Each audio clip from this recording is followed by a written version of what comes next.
तो जैसा कि हमारे इस सत्र का थीम है लेखक का आकाश, तो जया जी मैं आपसे ही शुरू करना चाहूँगी और ये समझने की कोशिश करना चाहूँगी कि एक लेखक का आकाश कैसा होता है और आपने अपना आकाश कैसे बनाया है। देखिए, जैसे एक बीज पड़ता है मिट्टी में और धीरे धीरे बड़ा होता है। लेखक ऐसे ही पैदा होता है, धीरे धीरे बड़ा होता है, अपने अनुभवों से, अपने संघर्ष से, अपनी संवेदनशीलता से, लोगों के दुख सुख, समाज के दुख सुख से जुड़ने से, उन चीज़ों को समझने से। तो जैसे झील में परछाई पड़ती है, समाज की परछाई लेखक के भीतर पड़ती है। और सबसे बड़ी बात, लेखक की जड़ें जमीन में जितनी गहरी होंगी, उसका आकाश उतना ही बड़ा होगा। बिना ज़मीन से जुड़े कोई भी लेखक अपना बड़ा आकाश नहीं रच सकता। और इसमें संवेदनशीलता भी बहुत ज़रूरी है। तो ये सारी चीज़ें मिलकर एक लेखक का आकाश बनाती हैं। और आकाश कभी सीमित नहीं होता, आकाश असीमित होता है। पर लेखक कितना छू सकता है अपने आकाश को और कितना अपनी उड़ान को जारी रख सकता है, ये एक लेखक के क्षमता पर भी निर्भर करता है, उसके अध्ययन पर भी निर्भर करता है, उसके ज्ञान पर भी निर्भर करता है। और ऐसा ज्ञान जिसे एक बार वो ले लेता है, फिर उसको छोड़ना पड़ता है। जया जी आपका आकाश कैसा है, इसमें सितारे क्या हैं, बादल किसको बनाया है आपने, उड़ाने कौन वहाँ भरता है आपके आकाश में? देखिए, मेरे लेखन की शुरुआत बहुत ही संघर्षशील रही है और मैंने बहुत थोड़े से शुरू किया। मुझे पता नहीं था कभी मैं यहाँ तक पहुँच जाऊँगी, पर धीरे धीरे लगातार चलते चलते, एक एक कदम रखते रखते मैं यहाँ तक आ गई। पर अब देखिए, एक लेखक क्या चाहता है?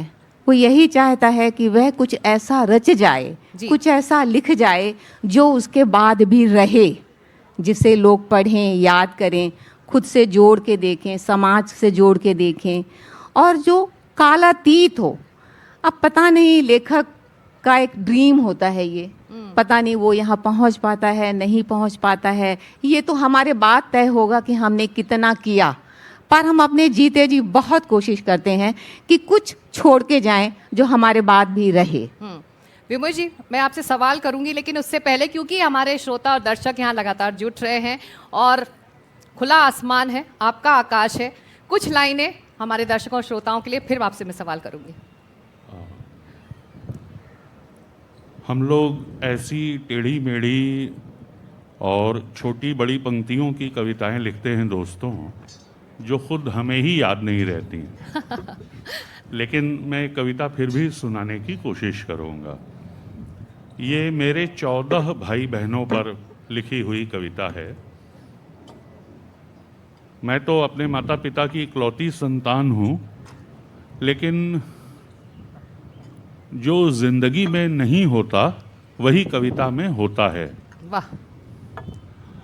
तो ममेरे, मौसेरे, चचेरे, फुफेरे भाइयों बहनों का जो एक असंभव संसार हम लोगों को किसी उपहार की तरह मिलता है, सिर्फ जन्म लेने भर से। जन्म लेना बहुत प्यारी परिघटना है मित्रों। मनुष्य के रूप में जन्म लेने को गोस्वामी तुलसीदास ने बहुत महिमान्वित किया है। मैं पैदा हुआ और मुझसे पहले मेरे 14 भाई बहन मेरा इस धरती पर इंतज़ार कर रहे थे। एक आप ही नहीं हैं, वो भी थे। उन्हीं पर है वो कविता। बिल्कुल। कविता का नाम है 14 भाई बहन। झेप से पहले परिचय की याद उसी दिन की। कुछ लोगों ने मुझसे पूछा, तुम कितने भाई बहन हो? मैंने कभी गिना नहीं था, गिनने लगा। अन्नू दीदी, मीनू दीदी, भानु भैया, नीतू दीदी, आशू भैया, मानू भैया, चीनू दीदी, बचानू, गोल्डी, सुग्गू, मज्जन, पिंटू, छोटू, टोनी।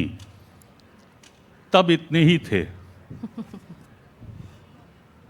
मैं छोटा, बोला 14। वे हंसे, जान गए ममेरों मौसेरों को सगा मानने की मेरी निर्दोष गलती। इस तरह मुझे बताई गई माँ के गर्भ और पिता के वीर्य की अनिवार्यता। इन लाइनों से नवीन जी ये एहसास होता है कि कवि के लिए, एक लेखक के लिए निजी जीवन कितना मायने रखता है और सृजन वहाँ से भी होता है। तो किस तरह से एक कवि का, एक लेखक का जीवन उसको प्रेरित करता है और कैसे उसको बांधे रखता है उसके काम को, उसकी लेखनी को? मुझे लगता है कि हमारा जीवन आपके सारे अनुभव लेखक के तौर पे वहीं से आ रहे हैं। कई सारी चीज़ें जब हम सीखने की कोशिश करते हैं तो प्रयोगशाला में, जब स्कूल में हम सीखा करते थे साइंस में, मुझे लगता है कि हमारा जो आकाश है ना, हमारा अपना मानसिक प्रयोगशाला है।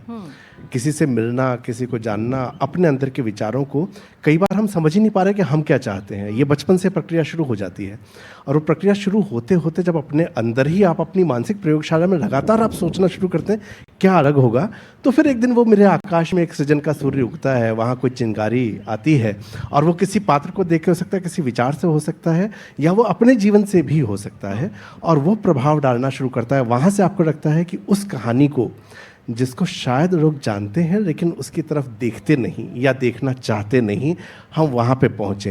व्योमेश जी ने इतनी सुंदर कविता भी सुनाई, अगर इसको देखा जाए तो मैं भी कई बार, मुझे याद है इनकी बात कहते हुए कि मैं भी कहता था हम 10 भाई बहन हैं, क्योंकि हम सारे कजिन जो हैं गर्मी छुट्टियों में हम सारे मिलने को तैयार होते हैं, हम 10 भाई बहन मिलेंगे, तो सारे गर्मी छुट्टी में आ रहे हैं। जो इन्होंने कहा मुझे याद आता है कि हाँ, वो स्कूल में जब पहली बार मैंने कहा था हम 10 भाई बहन हैं, तो उन्होंने कहा 10 है, तब ध्यान आया कि अच्छा नहीं, हम 10 नहीं, ऐसे बांटे गए हैं। तो ये बहुत छोटी सी घटना व्योमेश जी आपने बताई, और वो मेरे जीवन का एक अनुभव, वो इनके जीवन का अनुभव। ऐसे कितने ही अनुभव होंगे जिसको हम देखते हैं और वो एक दिन विचार जो है चिंगारी की तरह कौनता है और लगता है कि ये मुझे बताना है अपने पाठकों तक। तो आप कह रहे हैं कि जो इंस्पिरेशन है, जो प्रेरणा है, निजी जीवन से भी आता है, आपके आसपास के माहौल से भी आता है, लेकिन क्या प्रेशर्स भी इसकी वजह से रहते हैं, दबाव में रहते हैं कि हमारी एक सीमा है, ये सीमित दायरा है और इसके आगे नहीं जाना है, ये भी एक दबाव रहता है क्या किसी लेखक के लिए? मुझे लगता है कि दबाव में अगर कोई लेखक लिख रहा है तो लेखक तो नहीं है, वो स्क्रिप्ट राइटर है। फिर स्क्रिप्ट की एक सीमा है कि मुझे ऐसा स्क्रिप्ट देना है, मैं दूंगा। लेकिन जब मैं उपन्यास लिख रहा हूँ, मैं कहानी लिख रहा हूँ, मैं कविता लिख रहा हूँ, वहाँ अगर मैं दबाव में आ गया, ये तो फिर झूठ है, पूरा झूठ है। मैं उस झूठ में नहीं जाना चाहता। सारा लिखना जो था, वो जिस चिंगारी की हम बात करें, वो था क्या? वो यही तो है कि जो नहीं कहा जा रहा। मंटो का आप उदाहरण दीजिए, मंटो अगर सीमाओं में बन जाते तो मंटो मंटो नहीं होते। प्रेमचंद जब होरी की बात करते हैं तो प्रेमचंद नहीं होते अगर वो देखते कि नहीं, ये चीज़ नहीं दिखानी चाहिए, या इसमें चुगताई की बात आप करें। तो अगर लेखक उस दबाव में आएगा तो वो लेखक नहीं होगा, वो स्क्रिप्ट राइटर होगा, किसी दिन स्क्रिप्ट कहीं लिखेगा और खो जाएगा। दबाव में मुझे नहीं लगता कि कोई आके लेखक बन सकता है। तो यही फ़र्क है शायद एक स्क्रिप्ट राइटर और लेखक में भी। मैं जी मालिन जी के पास जाऊंगी, लेकिन उससे पहले आपसे समझना चाहूँगी कि आज के युग का लेखक या आज के युग की लेखनी बदली है क्या? उसकी सृजनात्मक जो क्षमताएं हैं वो बदली हैं? AI और डिजिटल युग है, ऐसे में क्या आज का लेखक पुराने लेखकों से कुछ अलग है क्या? ऐसा नहीं है, पुराना लेखक भी मनुष्य था और आज का लेखक भी अंततः मनुष्य है। लेकिन जिस लेखक के आकाश की बात हो रही है, वो आकाश बहुत अलग अलग हो गया है। अगर पल भर को बातचीत की सुविधा के लिए हम उसे अनुभव का आसमान मान लें, तो बीती 2 दहाइयों में 1990 से बदले हुए वक्त में आज तक, यानी पिछले 36 वर्षों में अनुभव करने की प्रणाली में कोई मूलभूत परिवर्तन हो गया है। जैसे अपने अनुभव के प्रति दूसरे को कन्विंस करना कठिन हो गया है। जो चीज़ मुझे खराब लगती है और मैं मानता हूं कि दुनिया में सभी को खराब लगती होगी, वो चीज़ आपके पड़ोसी को बहुत अच्छी लग रही है। अपने अनुभव को लेकर के जनता के बीच में जाना, समाज के बीच में जाना, और लेखक का आसमान उसके लोग हैं, लेखक की ज़मीन उसके लोग हैं जो उसे लेखक बनाते हैं, एक लेखक की तरह पहचानते हैं, उसके मरण धर्मा होने का या उसके अमरत्व का सबब बनते हैं। जैसे एक 14 भाई बहनों का अनुभव नवीन भाई को कन्विंस कर सका, ये बिल्कुल हो सकता है कि लोगों को लोगों की नई से नई पीढ़ियों को ये बात अच्छी न लगे। पहले ऐसा नहीं था। पहले गोदान करा दो दादा चले, जब भोला कहता था होरी के आसन्न मृत्यु के समय, तो गोदान एक महत् जीवन मूल्य था। आज की तारीख में गोदान की प्रासंगिकता पर, उसकी नैतिकता पर, वो क्यों कराया गया, कराना चाहिए था या नहीं, 108 तरह के अभिमत हैं। जी। तो महानता का कॉन्सेप्ट जो है वो संदेहास्पद हो गया है। दुनिया की सारी महानताएं चैलेंज में हैं इस समय। एक ऐसा समय है, लेकिन जो चैलेंजर्स हैं हम उनको देख लेंगे, उनसे घबराते नहीं हैं। उनसे होड़ है हमारी। ये जो जेन जी है, अगर हम अंततः उन्हें मनवा नहीं पाए अपनी बात, तो हम काहे के लेखक हैं। तो लेखक होना बदला है, लेखक की चुनौतियां बदली हैं, और प्राचीन लेखक से नए लेखक का आकाश बदला है, और ये बदलाव बहुत सुंदर है। हमारे लेखन का लोकतांत्रिकरण हुआ है। जो हाउसवाइफ थी, वो खाना बनाने की 2 अवधियों के बीच में एक लेखिका है। वो पहले भी बहुत सुबुद्ध और सुशिक्षिता थी, लेकिन उसको लेखन का प्लेटफॉर्म ही नहीं था। आज एक फेसबुक अकाउंट आपके लेखक होने की नागरिकता का पर्याप्त प्रमाण है। वाह, सही कहा आपने। आनंद जी, आप जो चैलेंजेस की बात कर रहे हैं व्योमोश जी, आप इससे सबसे बेहतर तरीके से आप समझ पाते होंगे। तो एक लेखक की आज के ज़माने में आप पड़ताल कैसे करते हैं? लेखक की पड़ताल उसके लेखन से ही होती है।